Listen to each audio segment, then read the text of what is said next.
جی ناظرین السلام علیکم۔ آج 5 موضوعات پر بات ہوگی۔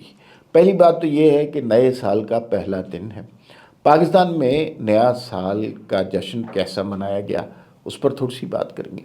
ایک بہت امپورٹنٹ ٹیلی فونک رابطہ ہوا وزیر اعظم پاکستان اور سعودی ولی عہد شہزادہ محمد بن سلمان کے درمیان۔ اس رابطے میں کیا اہم باتیں ہوئیں اور پاکستان کے لیے کتنی مثبت باتیں اس میں پوشیدہ تھیں۔ اچھا جی، ایک ہم تھوڑی سی بات کریں گے کہ 2026 میں پاکستان کو بنیادی طور پر کن چیلنجز کا سامنا ہے، کیا کیا مسائل ہمیں درپیش ہو سکتے ہیں۔ ایاز صادق صاحب اور جے شنکر ہاتھ ملا لیا، اور ہاتھ ملایا بھی بنگلہ دیش میں بیگم خالدہ ضیاء جن کا انتقال ہو گیا ان کی رہائش گاہ پر۔ یہ بڑی ڈیولپمنٹ ہے دنیا میں۔ یہ کم ڈسکس ہوا کہ بیگم خالدہ ضیاء کے جنازے پر لاکھوں افراد تھے، یہ زیادہ ڈسکس ہوا کہ جے شنکر اور ایاز صادق نے ہاتھ ملا لیے۔ اور آخر میں ہم بات کریں گے کہ اپوزیشن لیڈر کب منتخب ہو رہے ہیں، کیسے منتخب ہو رہے ہیں، کیا محمود خان اچکزئی صاحب منتخب ہو جائیں گے، اس حوالے سے ہم بات کریں گے۔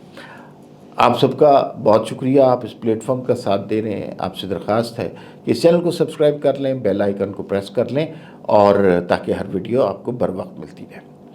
دیکھیں، ہم جب بھی نیا سال آتا ہے تو ہم باہر کے ملکوں کی ویڈیوز دیکھا کرتے تھے، دبئی کی، کیسے وہاں پہ سیلیبریٹ کیا جاتا ہے، رنگ و نور کا سیلاب ہوتا ہے، لوگ سڑکوں پہ جشن منا رہے ہوتے ہیں۔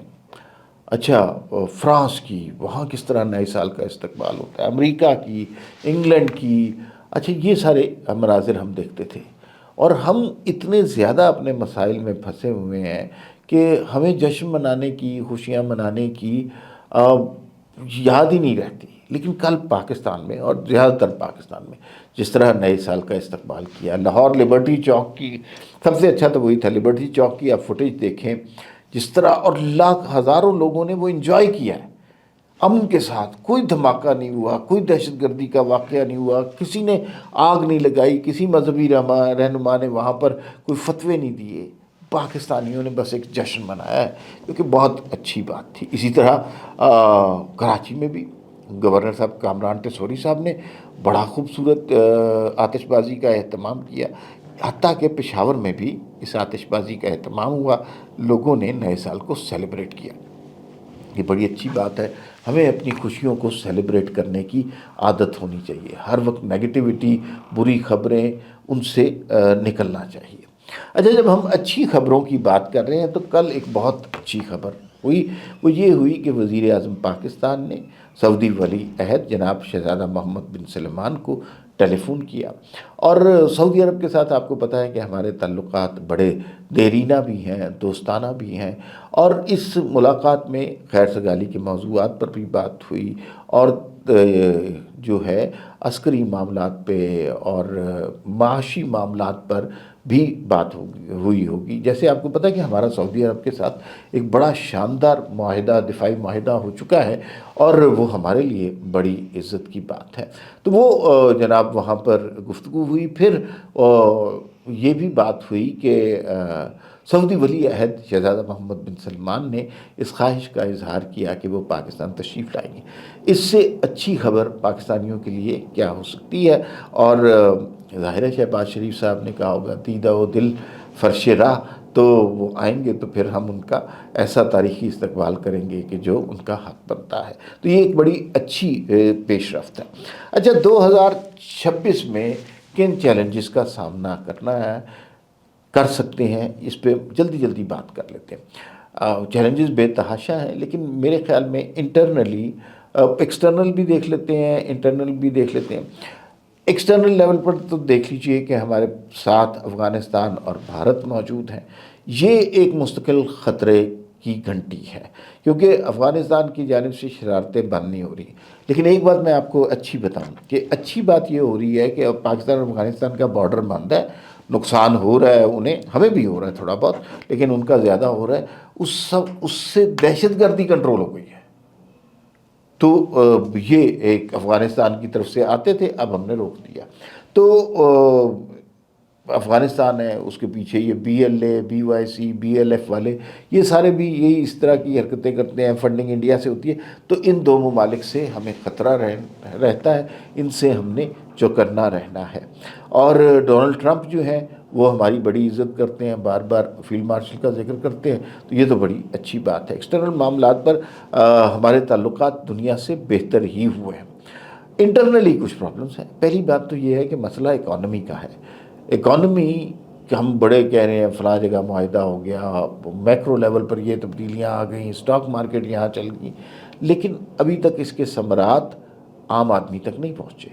عام آدمی تک ثمرات پہنچیں گے تو پھر اس کی طرف سے کوئی پازیٹیو رسپانس شروع ہوگا۔ ابھی تک تو وہ گراف دیکھ رہا ہے، مشکل معاشی ٹرم سن رہا ہے، جس کا اس سے کوئی تعلق نہیں ہے۔ اس کی مسائل بڑے بنیادی سے ہیں، تو وہ جب تک حل نہیں ہوں گے، جب تک مہنگائی کم نہیں ہوگی، جب تک بجلی کے بل کم نہیں ہوں گے، جب تک پیٹرول کی قیمت کم نہیں ہوگی، وہ تو خیر کل 10 روپے ہوئی ہے لیکن مزید کم، جب تک ڈالر کی پرائس کم نہیں ہوگی تو چیزیں بہتر نہیں ہوں گی۔ تو ایک پریشر یہ ہے، چیلنج یہ ہے کہ اب ہمارے پاس کوئی اور وجہ نہیں ہے کہ ہم جو ہے کسی وجہ سے ہمارے لوگ نااہل ہیں، یا ہم ڈیلے کر رہے ہیں، یا دنیا ہمارے ساتھ تعاون نہیں کر رہی، سب کچھ ہے۔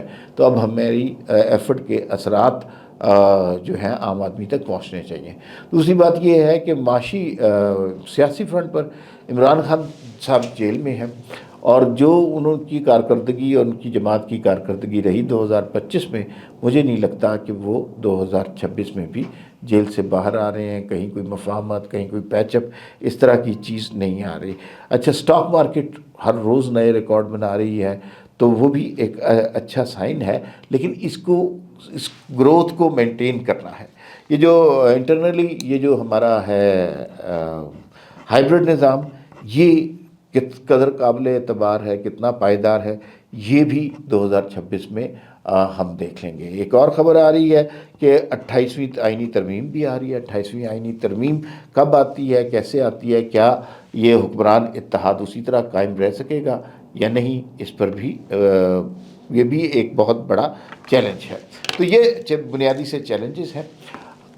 اب ذرا بات کر لیتے ہیں ایاز صادق اور جے شنکر کے۔ پاکستان اور انڈیا کے درمیان تعلقات بہت خراب ہیں، اور خاص طور پہ بنیاد المرصوص کے بعد، مارکہ حق کے بعد جو انہیں مار پڑی ہے، تو وہ اونچے ہتھ کنڈوں پہ اتر آئے ہیں کہ مطلب کرکٹ لوگ کھیل رہے ہیں تو ہاتھ نہیں ملانا، محسن نقوی سے ٹرافی نہیں لینی، نقصان اپنا ہوتا ہے، بے عزتی ان کی اپنی ہوتی ہے۔ اور یہ انڈر 19 کے بچے کھیل رہے ہیں، ان کے ذہنوں کو بھی پوائزن کیا جا رہا ہے، یہ بھی نہیں ہاتھ ملا رہے۔ تو خیر یہ جو ہے اب کافی بیٹر ریلیشن شپ ہو گئے ہیں۔ اور اس میں ایک تازہ ہوا کا جھونکا یہ آیا کہ جو ہے بیگم خالدہ ضیاء کا انتقال ہوا بنگلہ دیش میں، بہت بڑا ان کا جنازہ تھا، لاکھوں لوگوں نے اس میں شرکت کی۔ اس میں خالدہ ضیاء کے گھر پر ایاز صادق صاحب پاکستانی وفد کی قیادت کر رہے تھے، وہاں موجود تھے، اور انہوں نے ظاہر فارن آفس نے ان کی بریفنگ کی تھی۔ انہوں نے انہیں بتایا تھا کہ آپ نے انڈین وفد سے گریز کرنا ہے، لیکن وہ کیا کریں گے؟ بھارتی وزیر خارجہ جے شنکر وہاں خود آئے اور خود ہاتھ بڑھایا اور اپنا تعارف کرایا، تو ظاہر ہے انہوں نے ہاتھ ملانا تھا ایاز صادق نے۔ یہ بہت اچھا جسچر ہو گیا، لیکن ایاز صادق کی جگہ کوئی انڈین منسٹر ہوتا تو شاید وہ ہاتھ نہ ملاتا۔ پاکستان ایک بات کلیئر کرنا چاہتا ہے کہ بھائی اگر ہم سے جنگ کرو گے تو ہم دگنی طاقت کے ساتھ اس کا جواب دیں گے، لیکن اگر امن کے ساتھ، محبت کے ساتھ، مذاکرات کی بات کرو گے تب بھی ہمیں اپنے آپ سے 2 قدم آگے پاؤ گے۔ اپوزیشن لیڈر نہیں منتخب ہو رہا بھائی، اور پہلے ایاز صادق صاحب نے کہا جی کہ وہ چونکہ عمر ایوب صاحب چھوڑ گئے ہوئے ہیں، وہ اب اسمبلی کے رکن نہیں رہے، اور پھر انہوں نے عمر ایوب صاحب نے کوئی عدالت میں درخواست ڈال دی تھی، تو ایاز صادق صاحب کہا کرتے تھے کہ یہ معاملہ سب جوڈس ہے، کورٹ میں ہے، تو اس کو تو ہم چھیڑ نہیں سکتے، وہ کورٹ سے ختم ہوگا تو پھر دیکھیں گے۔ اب یہ ہے کہ وہ درخواست واپس لے لی گئی ہے۔ اب بیرسٹر گوہر کہہ رہے ہیں کہ بھئی ہمارا اپوزیشن لیڈر منتخب کریں، اور اپوزیشن لیڈر کون ہوگا؟ ان کے خیال میں یا ہوں گے محمود خان اچکزئی یا راجہ ناصر عباس، یہ ان کی خواہش ہے، لیکن یہ اتنا سہل نہیں ہوگا۔ پہلی تو بڑی ٹریجڈی یہ ہے کہ دیکھیے تحریک انصاف کے 87 ممبران ہیں، سب سے بڑی جماعت ہے، اور وہ اپنا اپوزیشن لیڈر نہیں دے سکتی، مثلا اچھے لوگ ہیں، بیرسٹر گوہر ہیں، اسد کیسر ہیں، علی محمد خان ہیں جنہوں نے بڑی ماریں بھی کھائی ہیں، تو اپنا بندہ نامینیٹ کرے نا۔ محمود خان اچکزئی یا راجہ ناصر عباس سے ان کا کیا تعلق ہے؟ لیکن وہ کریں گے۔ دوسری بات یہ ہے کہ ایک اور کینڈیڈیٹ بھی ہیں جو نظر نہیں آ رہے، اور اگر محمود خان اچکزئی فائنل نہیں ہوتے تو مجھے یوں لگتا ہے نگاہ انتخاب مولانا فضل الرحمان پر بھی پڑ سکتی ہے، اور اس کا تحریک انصاف کو بہت فائدہ ہے، اس لیے کہ تحریک انصاف نے اسٹریٹ پاور ایجیٹیشن کرنے کی بڑی کوشش کی عمران خان کی رہائی کے لیے اور کخ نہیں کر سکے۔ لیکن اگر ان کے ساتھ مولانا فضل الرحمان کی اسٹریٹ پاور شامل ہوگی اور اگر وہ اپوزیشن لیڈر ہوں گے تو میرے خیال میں یہ بہت بڑا تحریک انصاف کے لیے بوسٹ ہوگا۔